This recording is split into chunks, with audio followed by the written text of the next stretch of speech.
وبالوالدین احسانہ، اور والدین کے ساتھ، وبذی القربیٰ والیتامى والمساکین، یتامہ کے ساتھ، مساکین کے ساتھ، رشتہ داروں کے ساتھ بھی تم احسان کرو اور اچھے طریقے سے پیش آؤ۔ اور پھر فرمایا والجار ذی القربیٰ والجار الجنبی، کہ اجنبی ہمسائے، ایک تو قرابت دار ہمسائے اور دوسرے اجنبی ہمسائے، ساتھ بیٹھنے والوں، مسافروں اور غلاموں کے ساتھ بھی قرآن پاک کہتا ہے کہ احسان کرو۔ یعنی آپ حیران ہوں گے اس بات پہ کہ ہم بات کر رہے ہیں ہمسایوں کی، لیکن قرآن یہ کہتا ہے کہ جو والجار ذی القربیٰ والجار الجنبی والصاحب بالجنب، کہ جس سے تم ویسے ہی سر راہ مل لیتے ہو، کبھی سبزی کی دکان پر، کبھی حجام کی دکان پر، کبھی گوشت کی دکان پر، کبھی پرچون اور کوئی سودا لینے جاتے ہو، وہاں پر تمہاری اس سے اکثر ملاقات ہو جاتی ہے، بات ہو جاتی ہے۔ تو قرآن یہ کہتا ہے کہ ایسے لوگوں کے ساتھ بھی حسن سلوک سے پیش آؤ۔ اور قرآن مسافروں کی بات بھی کرتا ہے، حالانکہ مسافر ایک مرتبہ آتا ہے اور پھر اس کے بعد وہ چلا جاتا ہے، اور آپ نہیں جانتے، میں نہیں جانتا کہ یہ شخص کون ہے، کہاں سے آیا ہے، لیکن قرآن مجید اس کا بھی حق بیان کرتا ہے۔ تو جب ان کا حق ہے تو پھر ہمسایوں کا حق تو کہیں زیادہ ہو جاتا ہے۔ تو اس لیے اللہ سبحانہ و تعالیٰ نے ہمسایوں کی اس طرح تقسیم کر دی، والجار ذی القربیٰ والجار الجنبی، کہ قرابت دار ہمسائے، یعنی وہ ہمسائے کہ جو آپ کے رشتہ دار بھی ہیں۔ ممکن ہے کہ آپ کے پڑوس میں آپ کی بہن رہتی ہو، آپ کا بھائی رہتا ہو، یا آپ کا کوئی چچا زاد یا ماموں زاد یا خالہ زاد رہتا ہو، یہ بھی ہو سکتا ہے۔ اور اسی طرح یہ فرمایا کہ بھئی جو دور کے، یعنی کوئی تم سے رشتہ داری نہیں، اجنبی ہمسائے، تو قرآن نے بیان کیا کہ ان کے ساتھ بھی تم احسان کا معاملہ کرو۔ اب اس کے بعد دیکھیے کہ رسول اللہ صلی اللہ علیہ وسلم نے احادیث میں اس پر بہت زیادہ زور دیا۔ ناظرین کرام، جب آپ احادیث رسول صلی اللہ علیہ وسلم سنیں گے تو آپ کو اندازہ ہوگا کہ رسول اللہ نے کتنی تاکید اس بات کی فرمائی، اور بلکہ ہمسائے کے ساتھ حسن سلوک اور اچھے سلوک کو آپ نے ایمان کے ساتھ جوڑ کر بیان کیا۔ آپ نے فرمایا کہ واللہ لا یؤمن، واللہ لا یؤمن، واللہ لا یؤمن، اللہ کی قسم وہ مومن نہیں، وہ مومن نہیں، وہ مومن نہیں۔ اور رسول اللہ صلی اللہ علیہ وسلم نے سے جب یہ پوچھا گیا کہ یا رسول اللہ صلی اللہ علیہ وسلم کون مومن نہیں ہے، تو آپ نے جواب میں فرمایا کہ اللہ کی قسم وہ مومن نہیں جس کا ہمسایہ اس کے شر سے محفوظ نہ ہو۔ یعنی ایک طرف اپنے آپ کو یہ کہے کہ میں مومن ہوں، میں مسلمان ہوں، اس کا دعوے دار ہو، اور دوسری طرف اس کا ہمسایہ اس سے تنگ ہو اور وہ اس کو تنگ کرے اور اس کے شر سے اس کا ہمسایہ محفوظ نہ ہو، تو رسول اللہ صلی اللہ علیہ وسلم نے فرمایا کہ وہ شخص مومن نہیں۔ یعنی مومن سے مراد یہ نہیں ہے کہ وہ بالکل ہی کافر ہو گیا، یعنی اس سے مراد یہ ہے کہ جو مومن کو جس طرح ہونا چاہیے اور جس طریقے سے اس کو اپنی زندگی گزارنی چاہیے وہ چیز اس کے اندر نہیں ہے، ایمان والی، یعنی گویا کہ اس کا ایمان مکمل نہیں ہے۔ ایمان کی تکمیل اور مکمل مومن تب بنتا ہے کہ جب وہ اپنے ہمسائے کا خیال کرے اور اس کا ہمسایہ اس کے شر سے، اس کے نقصان سے محفوظ رہے۔ رسول اللہ صلی اللہ علیہ وسلم نے ایک مقام پر یہ بھی فرمایا، اب آپ یہ دیکھیے کہ اس میں کتنی تاکید ہے کہ آپ نے فرمایا کہ ما زال جبریل یوصینی بالجار حتی ظننت انہ سیورثہ۔ آپ نے فرمایا کہ جبریل علیہ السلام نے مجھے ہمسائے کے حقوق کے بارے میں آپ نے اتنی تاکید مجھے کی اور اتنی تاکید مجھے یہ کرتے رہے کہ مجھے گمان یہ ہوا کہ کہیں وراثت میں ہمسائے کا حق نہ مقرر کر دیا جائے۔ یعنی جس طرح بیٹے کو، بیٹی کو، جس طرح بھائی کو، بہن کو، باپ کو، ماں کو جس طرح وراثت میں حق دیا جاتا ہے، ان کا قرآن مجید نے مقرر کر دیا۔ یعنی سورۃ النساء کی آیت نمبر، سورۃ النساء کا دوسرا رکوع اگر آپ اس کی تلاوت کریں تو آپ کو معلوم ہو جائے گا کہ اللہ سبحانہ و تعالیٰ نے وراثت کے جو حق ہیں وہ مقرر کر دیے، بتا دیا ہے کہ یہ بھائی بہن ماں باپ، ان کا جو بیٹا بیٹی، ان کا حق مقرر ہے۔ تو لہٰذا یہ رسول اللہ صلی اللہ علیہ وسلم نے جب فرمایا کہ مجھے جبریل نے اتنی زیادہ تاکید کی، اتنی زیادہ تاکید کی ہمسائے کے بارے میں، تو مجھے یوں لگا کہ کہیں ہمسائے کو وارث نہ بنا دیا جائے۔ اب یہ رسول اللہ صلی اللہ علیہ وسلم کی احادیث ہے، اور ایسی بہت سی احادیث ہیں کہ جن میں رسول اللہ صلی اللہ علیہ وسلم نے اس طرح تاکید فرمائی کہ بھئی اگر تم اپنے گھر کے لیے پھل لاتے ہو تو پھر جو بھی چیز لاتے ہو باہر سے تو اس کو چھپا کر لاؤ، کہ ہمسایہ ہے اس کے بچے دیکھیں گے تو وہ بھی ممکن ہے کہ اپنے باپ سے اس بات کا تقاضا کریں، اور تمہاری بھی گنجائش یہ نہیں ہے کہ تم ان کو بھی اس میں شامل کر سکو، تو فرمایا کہ پھر چھپا کر لاؤ۔ اور یہ بھی فرمایا کہ جو شوربہ ہے، سالن ہے، اس میں فرمایا کہ ذرا پانی زیادہ ڈال لو، جب کوئی اچھی ہنڈیا بنتی ہے تو اس میں سے بھی کچھ حصہ نکال کر وہ ہمسایوں کو دو۔ تو یہاں سے یہ بات سمجھ آتی ہے کہ رسول اللہ صلی اللہ علیہ وسلم نے جو تہذیب اور جو آپ نے معاشرت قائم کی، اس میں یہ نہیں ہے کہ انسان اپنے ہمسائے کو بھول جائے اور ہمسائے کا جو حق ہے وہ اس کو ادا نہ کرے اور اس سے تعلقات توڑ دے یا اس کے حالات سے بے خبر ہو جائے۔ ناظرین کرام، اسی موضوع پہ ہم مزید گفتگو جاری رکھتے ہیں، لیکن ایک وقفے کے بعد۔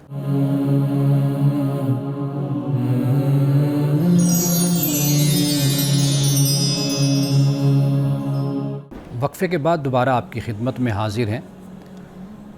ہمارا موضوع ہے ہمسائے کے حقوق یا ہمسائے کے ساتھ حسن سلوک۔ اس کے بارے میں قرآن، احادیث اور رسول اللہ صلی اللہ علیہ وسلم کی سیرت یعنی عملی حوالے سے ہمیں کیا مثالیں ملتی ہیں۔ آئیے ذرا اس پر ہم روشنی ڈالتے ہیں کہ رسول اللہ صلی اللہ علیہ وسلم نے جو تلقین فرمائی، یعنی وقفے پہ جانے سے پہلے میں دوبارہ ذرا اپنی بات کا لنک جوڑ دوں جہاں سے میں نے اپنی بات کو روکا تھا، وہ یہ کہ رسول اللہ صلی اللہ علیہ وسلم نے جو معاشرت اور جو تہذیب آپ نے قائم کی تھی وہ لا تعلقی کی تہذیب نہیں تھی، وہ ایسی معاشرت نہیں تھی، بلکہ معاشرے میں، سوسائٹی میں جو شخص بھی رہتا ہے، یعنی اس کا تعلق کسی بھی رنگ، نسل، ذات، مذہب سے ہے، وہ آپ کا ہمسایہ ہے۔ یعنی ہمسائیگی کو آپ نے اس کے مذہب پر، اس کے رنگ، نسل اور ذات پر آپ نے ترجیح دینی ہے۔ یہ بڑی بنیادی بات ہے کہ اگر ہم اس پر توجہ کریں تو بہت سی نفرتیں اور تعصبات خود بخود ختم ہو جاتے ہیں۔ اور رسول اللہ صلی اللہ علیہ وسلم نے مدینے کے معاشرے میں یہی رویہ آپ نے اختیار فرمایا اور اپنے صحابہ کو بھی اسی کی آپ نے تلقین فرمائی۔ اب دیکھیے کہ رسول اللہ صلی اللہ علیہ وسلم نے خواتین کو خاص طور پر یہ تلقین کرتے ہوئے فرمایا کہ یا نساء المسلمات، اے مسلمان عورتوں، لا تحقرن جارۃ لجارتہا ولو فرسن شاتن۔ آپ نے فرمایا کہ اپنے ہمسائی کو کچھ دینے میں حقیر چیز کو بھی کم نہ سمجھو۔ یعنی کوئی چیز ہے جو آپ سمجھتی ہیں کہ یہ کم تر ہے یا معمولی ہے تو فرمایا کہ وہ بھی دو۔ آپ نے فرمایا کہ خواب بکری کا ایک ٹکڑا ہی کیوں نہ ہو، یعنی اس کی سری ہے، اس کے پائے ہیں، یا کوئی چیز بھی ہے اس کے وجود کا حصہ، گوشت کا حصہ، وہ بھی تم ضرور دو۔ اس لیے کہ خواتین میں یہ ایک بات ہوتی ہے، وہ یہ چاہتی ہیں کہ ہم ہمسائیگی میں ہم ہمسائے کے گھر وہ چیز بھیجیں کہ جو سب سے اچھی ہو، کیونکہ ایک مسئلہ یہ بھی ہوتا ہے کہ گھر کی پہچان اور گھر کا تعارف عورت سے ہوتا ہے، اور عورت اس بارے میں حساس ہوتی ہے۔ وہ یہ چاہتی ہے کہ بہترین چیز جب گھر میں پکے تو وہ پھر ہم ہمسائے کو دیں، تاکہ جب ان کے پاس وہ چیز پہنچے تو وہ کسی طرح کا کوئی اعتراض یا کوئی ایسی بات نہ کہہ سکیں۔ لیکن رسول اللہ صلی اللہ علیہ وسلم نے جو فرمایا، آپ کا یہ فرمانا در حقیقت اس پہلو پہ لاتا ہے ہم سب کو، اور اس طرف لاتا ہے کہ ہمسایہ جیسا بھی جو بھی ہے آپ نے اس کی خدمت کرنی ہے، آپ نے اس کے ساتھ ہمدردی کرنی ہے، آپ نے اس کے ساتھ خیر خواہی کرنی ہے۔ اس لیے کہ جو مدینہ کا معاشرہ تھا، واضح بات ہے کہ وہاں پر ہر بندہ خوشحال نہیں تھا۔ رسول اللہ صلی اللہ علیہ وسلم نے اس لیے اس بات کی تلقین فرمائی کہ افشوا السلام اطعموا الطعام، کہ سلامتی کو پھیلاؤ، یعنی سلام کو پھیلاؤ اور کھانا کھلاؤ۔ کھانا کھلانا اس وقت چونکہ غربت اور مفلسی کا ایک زمانہ تھا، تو لہٰذا رسول اللہ صلی اللہ علیہ وسلم نے اسی بات کی تلقین فرمائے۔ اب دیکھیے جو بات جو ایک حدیث میں پہلے ذکر کر چکا اشارتاً، اب اس کی طرف آئیے کہ رسول اللہ صلی اللہ علیہ وسلم نے فرمایا کہ جب شوربہ پکاؤ تو اس میں پانی زیادہ کر لو، یعنی جب کوئی سالن اچھا سا بناتے ہو تو پانی اس میں زیادہ ڈال لو، اور اپنے ہمسایوں کو بھی اس میں سے کچھ دے دیا کرو۔ اور یہ بھی رسول اللہ صلی اللہ علیہ وسلم نے فرمایا کہ ایک تو وہ حدیث جو میں نے بیان کی واللہ لا یؤمن واللہ لا یؤمن واللہ لا یؤمن، کہ اللہ کی قسم وہ مومن نہیں، وہ مومن نہیں، وہ مومن نہیں، کہ جس کے شر سے اس کا ہمسایہ محفوظ نہ رہے۔ لیکن یہاں پر ایک اور روایت کے ساتھ یہ بیان ہے کہ من کان یؤمن باللہ والیوم الآخر فلا یؤذی جارہ،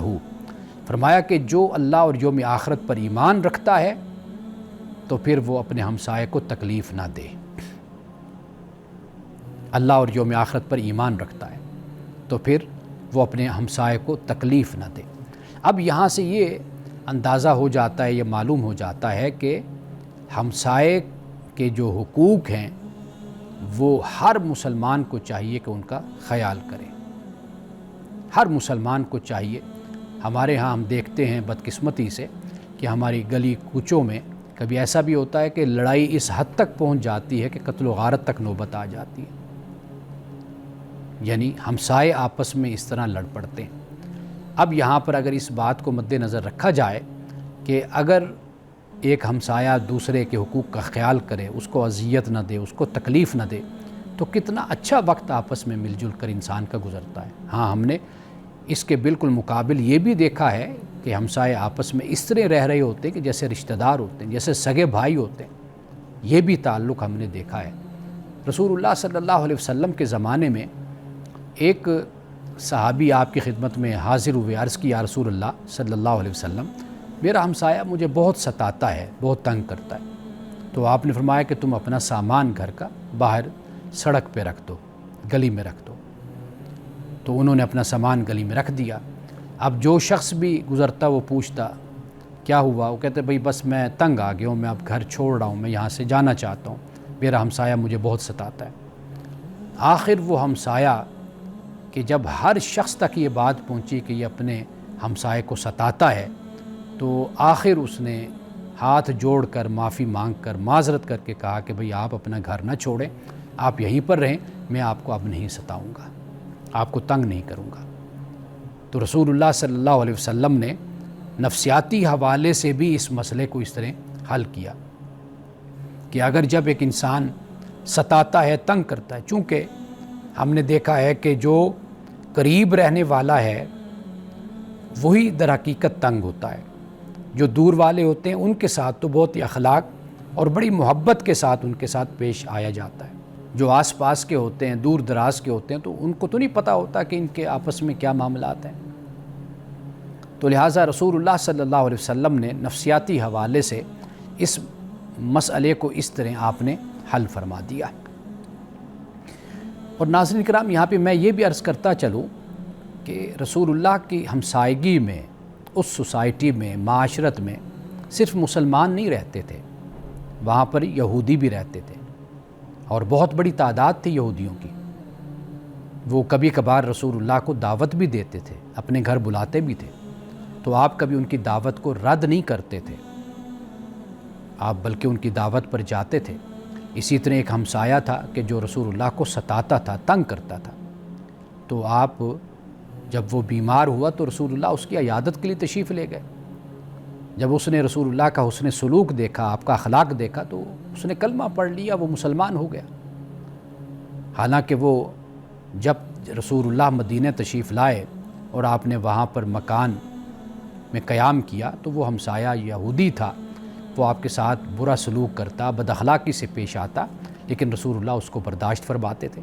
لیکن جب وہ بیمار ہوا تو آپ سب سے پہلے گئے اور آپ نے اس کی عیادت کی، اس کا حال احوال پوچھا، تو آپ کے اخلاق سے متاثر ہو کر اس نے کلمہ پڑھا۔ حضرت عائشہ صدیقہ رضی اللہ تعالی عنہا، رسول اللہ صلی اللہ علیہ وسلم جب کوئی دعوت ہوتی تو آپ ان کو اپنے ساتھ لے کر جایا کرتے تھے۔ آپ کے جو پڑوس میں رہنے والے یہودی تھے وہ آپ کی خدمت میں ایک صاحب آئے اور انہوں نے کہا کہ یا رسول اللہ میرے گھر دعوت ہے، آپ تشریف لائیے۔ تو آپ نے کہا کہ بھئی عائشہ کے ساتھ میں آؤں گا، تو انہوں نے شاید اس کا انتظام نہیں کیا ہوا تھا، تو انہوں نے کہا یا رسول اللہ پھر تو یعنی یہ تو ناممکن ہے، اس دفعہ تو ایسے ممکن نہیں۔ پھر دوسری دفعہ پھر کسی وقت اس نے کہا، پھر آپ نے یہی فرمایا، اس وقت بھی پروگرام ملتوی ہو گیا۔ تیسری دفعہ جب رسول اللہ نے فرمایا کہ عائشہ میرے ساتھ ہوگی، تو تب اس نے کہا کہ بالکل آپ عائشہ کو، اپنی زوجہ محترمہ کو آپ ساتھ لائیے، تو رسول اللہ پھر ساتھ لے کر گئے۔ تو یہودی ہے جو رسول اللہ کی دعوت کر رہا ہے اور آپ اس کی دعوت کو قبول فرما رہے ہیں۔ اب آئیے اس بات کی طرف کہ کچھ عملی اقدامات، یعنی ہم نے اپنی گفتگو کا آغاز یہاں سے کیا تھا کہ آج کے دور میں اگر ہم ہمسائیگی کا تصور دیکھیں تو وہ ہمیں کچھ بدلتا ہوا نظر آتا ہے، اس لیے کہ پہلے لوگوں کے گھر چھوٹے ہوتے تھے، آوازیں بھی ایک دوسرے کی چلی جاتی تھیں، اور ایک دوسرے کا رونا یا خوش ہونا اس کا بھی علم ہو جاتا تھا، اور بلکہ کیا پکتا ہے اس کی خوشبو بھی پہنچ جایا کرتی تھی۔ اب لوگوں کے بڑے بڑے گھر ہیں، اور اب بڑے گھروں میں اب کیا ہو رہا ہے کیا نہیں ہو رہا تو اس کا اندازہ کسی کو بھی نہیں ہوتا۔ تو کچھ عملی اقدامات آج کے دور کے لحاظ سے، چونکہ تقاضے اور چیلنجز اپنے وقت کے ساتھ بدل جاتے ہیں، جیسے میں نے پہلے بیان کر دیا، تو لہٰذا اب اگر انسان بڑے گھر میں رہتا ہے، سوسائٹی میں رہتا ہے، اور ایک دوسرے کی آواز نہیں جاتی، ایک دوسرے کے حال سے اس طرح واقف نہیں ہو سکتا جیسے چھوٹے گھروں میں ہوتا تھا، یا ایک دوسرے کے گھر میں کیا ہو رہا ہے اس کا علم نہیں ہوتا، تو پھر ہمیں کیا کرنا چاہیے؟ اس پہ ہم بات کرتے ہیں ایک وقفے کے بعد۔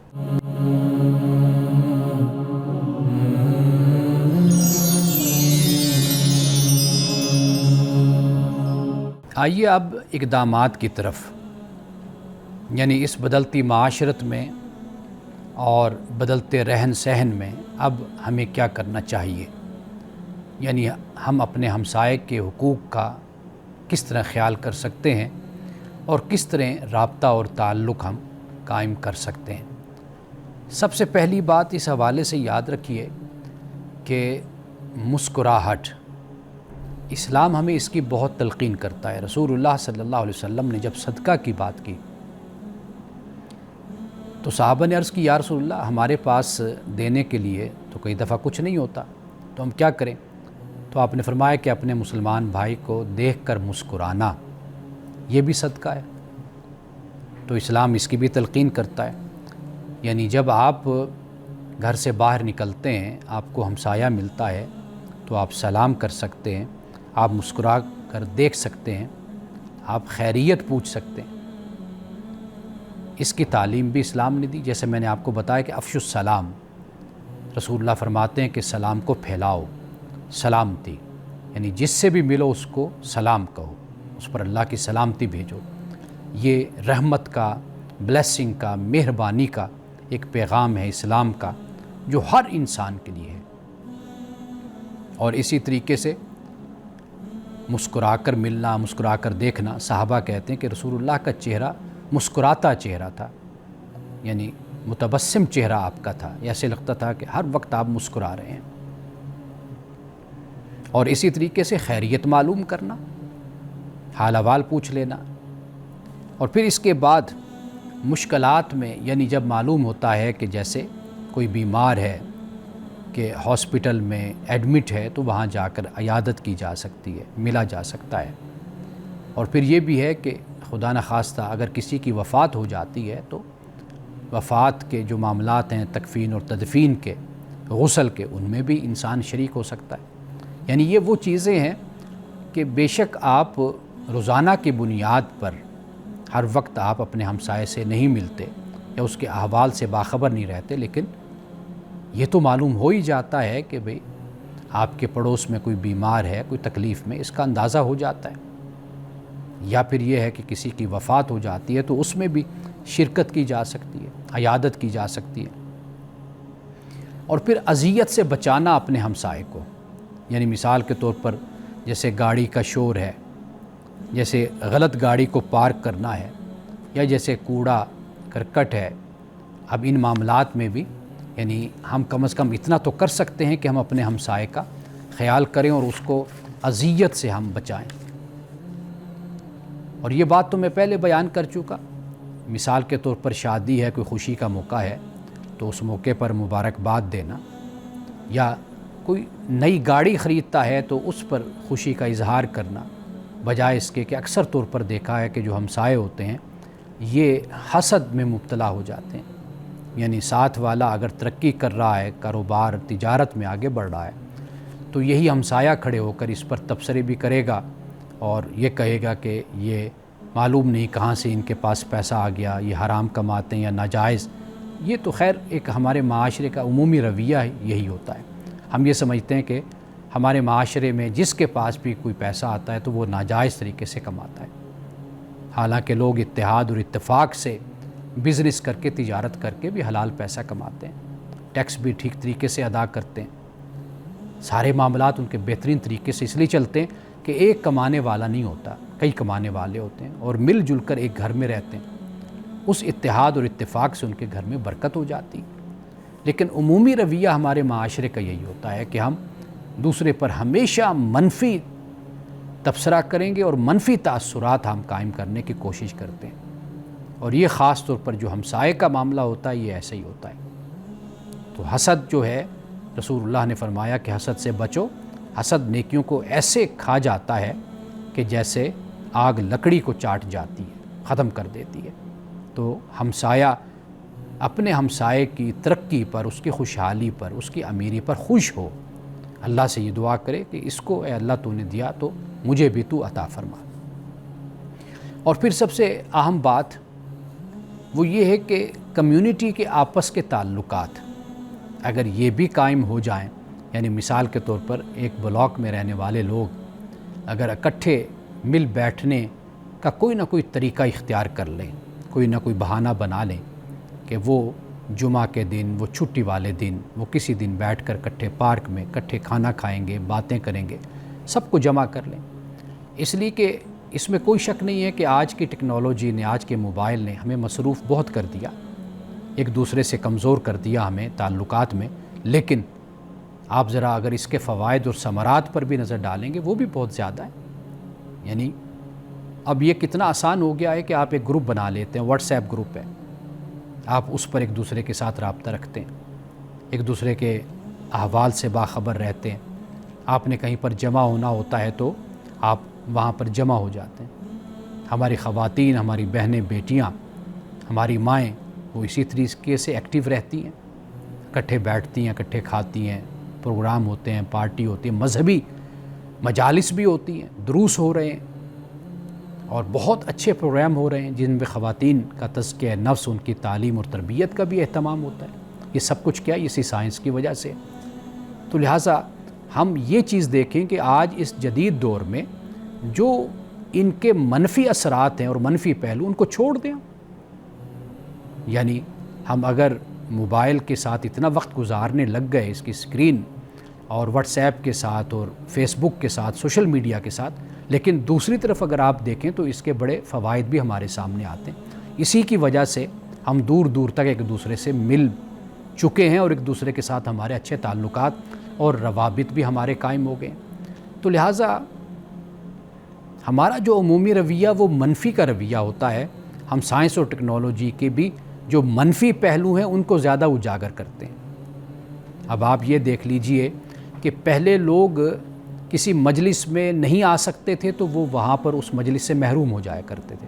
آج زوم لنک پہنچ جاتا ہے گھر میں، خواتین کچن میں کھڑی لیکچر سن رہی ہیں، مرد حضرات اپنے گھر میں بیٹھے ہوئے سن رہے ہیں، دفتر میں بیٹھے ہوئے کلاس پڑھ رہے ہیں۔ ایسے بہت سے لوگوں کو میں نے دیکھا۔ تو اس کے فوائد بھی ہیں، دونوں چیزیں ساتھ ساتھ ہیں۔ تو اب یہ ہم پہ ڈیپینڈ کرتا ہے کہ جو ہمارا ہمسایہ ہے یا ہمارا جو ایک سوشل سٹرکچر ہے اس کو ہم کس طریقے سے مضبوط کرتے ہیں۔ اسی ٹیکنالوجی کے ذریعے سے ہم اس کو مضبوط اور بہتر اور مستحکم بھی کر سکتے ہیں، اور اسی کے ذریعے سے ہم اس کو تباہ بھی کر سکتے ہیں۔ تو لہٰذا رسول اللہ صلی اللہ علیہ وسلم کی احادیث اور آپ کی سنت، اور خاص طور پر جو قرآن کی آیت میں نے آپ کے سامنے رکھی، آپ اس میں دیکھ لیجئے کہ کسی طرح کی بھی کوئی تفریق نہیں ہے۔ آپ کا ہمسایہ امیر ہے، غریب ہے،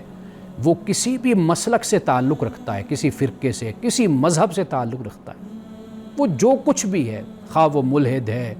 خواہ وہ سیکولر ہے، خواہ وہ اسلام پر ایمان نہیں رکھتا، وہ کسی بھی مذہب سے تعلق رکھتا ہے، لیکن سب سے پہلے اہم چیز جو قرآن بیان کرتا ہے وہ کیا ہے؟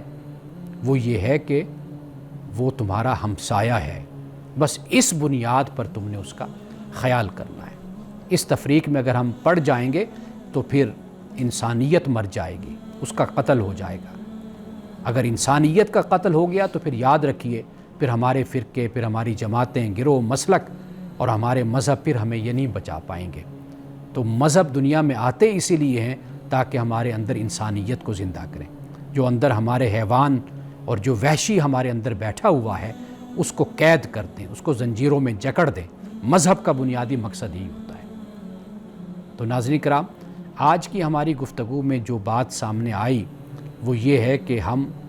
ہر حال میں کسی نہ کسی شکل اور کسی نہ کسی صورت میں ایک دوسرے کے احوال سے باخبر رہیں اور اپنے تعلقات کو اپنے ہمسایوں کے ساتھ زندہ رکھیں۔ یہاں پہ ایک وقفہ لیتے ہیں، وقفے کے بعد میں کتاب پہ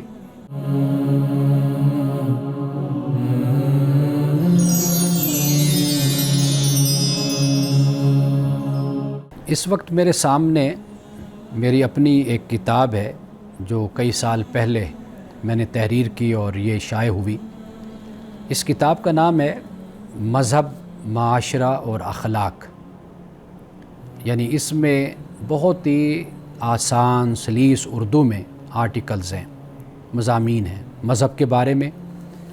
معاشرے کے بارے میں اور اخلاقیات کے بارے میں۔ اگرچہ اس کا انگلش ترجمہ بھی ہو چکا ہے، اور میں نے اس میں وہ آرٹیکلز، وہ مضامین اپنے میں نے جمع کیے کہ جو زیادہ سے زیادہ 1.5 صفحے پر، 2 صفحے پر مشتمل ہیں بس۔ اور جب میں آپ کو اس کا جو کنٹینٹ ہے، جو فہرست ہے، وہ جب میں آپ کو بتاؤں گا تو آپ کو خود اندازہ ہوگا کہ بہت ہی آسان انداز بھی اور عام فہم بھی۔ یہ اللہ کا شکر ہے کہ یہ کتاب یعنی اس کی جو مارکیٹ میں ضرورت ہے وہ بہت زیادہ ہے، یعنی بہت لوگ اسے خریدتے ہیں۔ اس کی واحد وجہ یہی ہے کہ یہ بچے بھی پڑھ سکتے ہیں، خواتین بھی پڑھ سکتے ہیں۔ اس کے لیے کوئی ضروری نہیں ہے کہ آپ کی بہت تعلیم ہو، اور اس میں کوئی مشکل الفاظ استعمال نہیں ہوئے، اور یہ اسی کے پیش نظر لکھا گیا کہ تاکہ کردار اور اخلاق کے حوالے سے ہمیں کچھ نصیحتیں، کچھ ہدایات ہمیں ملیں۔ اب دیکھیے کہ میں اس کی فہرست میں سے کچھ جو موضوعات ہیں وہ میں آپ کو بتاتا ہوں، اس سے آپ کو خود اندازہ ہو جائے گا۔ یعنی آپ یہ دیکھیے کہ برکت کیا ہے، کیونکہ یہ ایک سوال ہوتا ہے کہ جی جب ہم کہتے ہیں کہ اللہ کی برکت ہے، اللہ تعالیٰ کی طرف سے ہمیں بڑی برکت ہے ہمارے گھر میں، تو یہ جو برکت کا لفظ ہم بولتے ہیں تو یہ برکت کیا ہوتی ہے؟ اسی طرح دین آسان ہے، دین کے بارے میں عام تصور، اور لوگ یہ سمجھتے ہیں کہ جب وہ علم مشگافیاں اور علمی مباحث اور مناظروں کو دیکھتے اور سنتے ہیں تو انہیں لگتا ہے کہ دین بڑا مشکل ہے۔ تو بہت آسان انداز میں بیان کیا۔ پھر اولاد کی شخصیت کے حوالے سے کہ اولاد کی شخصیت کو والدین کیسے پروان چڑھائیں اور کس طرح اس کو بنائیں، قناعت پسندی کے حوالے سے، اور خود کو ضائع نہ کریں۔ یہ جو ہم بات کرتے رہتے ہیں موبائل کے حوالے سے، آج کی ٹیکنالوجی کے حوالے سے اور سوشل میڈیا کے حوالے سے، اصل بات یہی ہے کہ ہم خود کو ضائع کرتے ہیں۔ ایک بزرگ، مصری بزرگ ہیں، عالم ہیں، وہ کہا کرتے ہیں کہ خود کو ڈسٹ بن مت بناؤ، اپنے ذہن کو ڈسٹ بن نہ بناؤ۔ یعنی ڈسٹ بن سے مراد یہ کہ ہر ردی بات، ہر غلط بات اور فضول قسم کی باتیں جو لوگوں کی ہیں وہ تم اپنے ذہن میں ڈالے رکھو، اور ان پر تم پریشان رہو اور ان کے بارے میں سوچتے رہو اور غصے میں کبھی آتے رہو اور کبھی خود کو جلاتے رہو۔ تو وہ فرماتے ہیں کہ ڈسٹ بن نہ بنو۔ تو لہٰذا یہ جو ہے نا، ڈسٹ بن جب انسان بنتا ہے تو در حقیقت اپنے آپ کو ضائع کرتا ہے۔ اور اسی طرح سورۃ یوسف کی روشنی میں چند ہدایات نوجوانوں کے لیے، کیونکہ قرآن مجید میں سورۃ یوسف ہے، اور میں جب بھی پڑھاتا ہوں، یعنی میں نے چینل پر بھی جب پروگرام شروع کیا تو سب سے پہلے سورۃ یوسف میں نے شروع کی تھی۔ جب بھی میں درس کہیں پر شروع کروں تو میں سورۃ یوسف سے شروع کرتا ہوں۔ اس لیے کہ ہم صورت یوسف کو ہمارے ہاں بدقسمتی لوگوں کی یہ ہے کہ ان صورتوں کو لوگ رشتوں کے لیے پڑھتے ہیں. کوئی صورت رزق کے لیے پڑھ لیتے ہیں, کوئی رشتوں کے لیے پڑھ لیتے ہیں, جبکہ اگر اس صورت کو اگر آپ پڑھیں گہرائی کے ساتھ اور بار بار پڑھیں تو بہت سے حقائق کھل کر سامنے آتے ہیں. خاص طور پر مصر کا وہ معاشرہ وہ ایک لحاظ سے بڑا جدید اور بڑا ماڈرن معاشرہ تھا. تو لہٰذا یہ بات ہمارے سامنے آتی ہے کہ بھئی نوجوان سورۃ یوسف کو پڑھیں, اور کوئی پڑھانے والا ہونا چاہیے جو ان کو پڑھائے. اور اسی طرح لمحہ موجود میں کر گزریے, یعنی آپ کے پاس جو وقت ہے اسی کو آپ غنیمت سمجھ کر مستقبل کا انتظار مت کیجیے کہ بھئی مستقبل جب وقت آئے گا تو پھر ہم دیکھیں گے, پھر کریں گے کچھ, ابھی نہیں کچھ کرنا. تو یہ سوچ چھوڑ دیجیے. اسی طرح بزرگوں سے دوستی. ہمارے ہاں کے بزرگ وہ تنہائی کا شکار ہو جاتے ہیں, خلوت کا شکار ہو جاتے ہیں, ان کو کوئی ٹائم نہیں دیتا, وقت نہیں دیتا, حالانکہ تجربات, علم, مشاہدہ ان کے پاس بہت ہوتا ہے. تو یہاں میں نے بزرگوں سے دوستی, جادو کا علاج اور ایسے بہت موضوعات ہیں, بہت سے مضامین ہیں کہ جو ہماری عام زندگی سے متعلق ہیں. تو لہٰذا یہ کتاب یہ نہیں کہ اہل علم کے لیے, بلکہ ہر وہ شخص کے جو ایک سطحی علم رکھتا ہے, نالج رکھتا ہے, اور وہ چاہتا ہے کہ وہ اسلام کو سمجھے, اخلاقیات کو بہتر کرے, تو یہ کتاب اس کے لیے بہت ہی زیادہ مفید اور فائدہ مند ہے. خواتین و حضرات, انہی الفاظ کے ساتھ آج کے پروگرام سے میں اجازت چاہتا ہوں. انشاءاللہ آئندہ پروگرام میں آپ سے ملاقات ہوگی. السلام علیکم ورحمۃ اللہ وبرکاتہ.